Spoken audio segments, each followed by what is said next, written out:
And I saw you brought your book. You just dropped a book.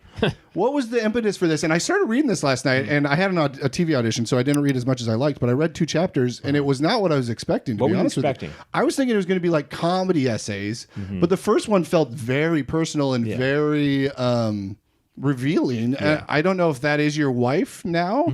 Yeah. So that felt very personal, and I was like, oh, this is very poignant and very honest. So what was the impetus for writing it, and how did it come about?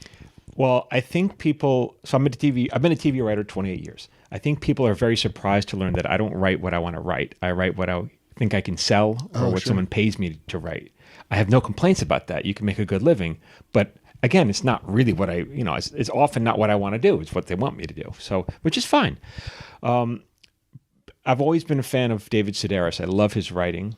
And at one point, several years ago, I thought, well, what would it be like if I wrote my version of what he does, which is, they call it personal essays, which is a title I hate. It sounds boring right off the gate. It sounds like an essay. Who wants to read an essay? But that's what they call it. And so, except for English lit teachers, AP English lit teachers. It's homework. It sounds like homework. I don't want my reading to sound like homework.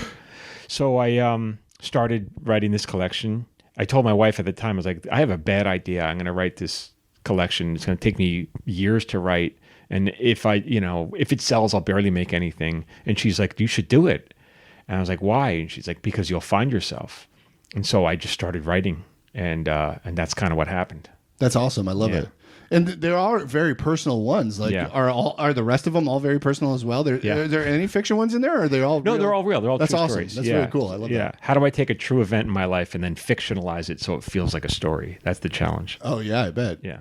Do you like the idea? This is something that I'm not a writer, or I don't say I'm a writer. I dabble, but like, do you like the idea of now being a published author? I feel like that's got to be something that's really cool to suddenly, like, everyone says they can write a book, but then to actually do it is a whole. My mom's been telling me for years she could write a book. Oh, she should write. She could, but she has never. Right. So like, is that like a good feeling to go from scripts to suddenly actually having something tactile that you are? It was the sense of satisfaction I got really came. It was I gave it to my agent, my book agent, and it took him forever to read it because that's what happens. And then when he finally read it, he said, "I love this."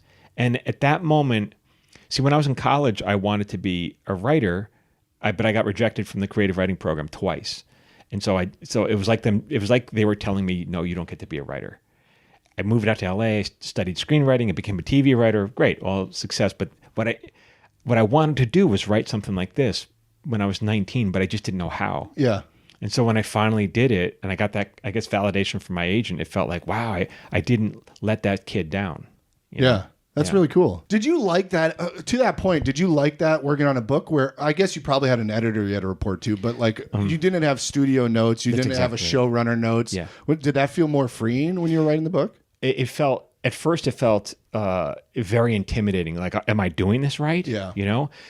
And I liken it to, because I've been running in the track. I'm in a racehorse running on a track in a circle, and with a jockey on my back, run faster, run faster, run fast. That's the studio giving me notes. Do it like this, do it like this.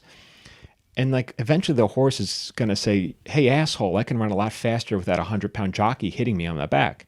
And that's what it felt like in the beginning. I was like, well, am I doing it right? And then I started soaring. I feel like I was like, oh, okay, I can do it, Yeah, we were talking before that we started about, I got notes recently, and you were like, at some point you just have to say, fuck these notes. You're going to do what you do because you've done it so long and you know what your voice is and you know what you're looking for. So I imagine that writing something like this book, fighting those self-doubt demons is one thing, but overall it probably felt a lot freer. You had an open-ended page that you could fill in, which a lot of people find daunting, but as a writer, I imagine you love.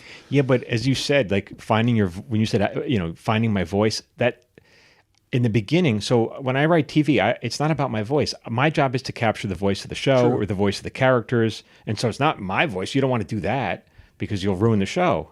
So when I was writing this, I was like, well, what's my voice? And like, I'm old enough to like feel like, how do you not know what your voice is when you're, in the 50s? So, but eventually I found it and that became the book.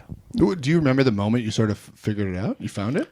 Was it a specific thing you wrote? No, I threw out a bunch of stories. Like the first several stories did not make the book. I just threw them out. I was like, this is not Morning Pages style.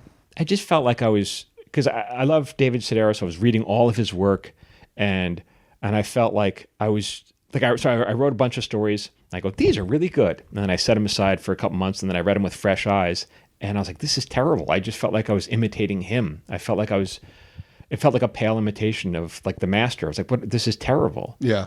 And then I started like Googling and watching YouTube videos of our artists and just listening to them talk about how they approach stuff. And then it made it a little easier for me. Yeah.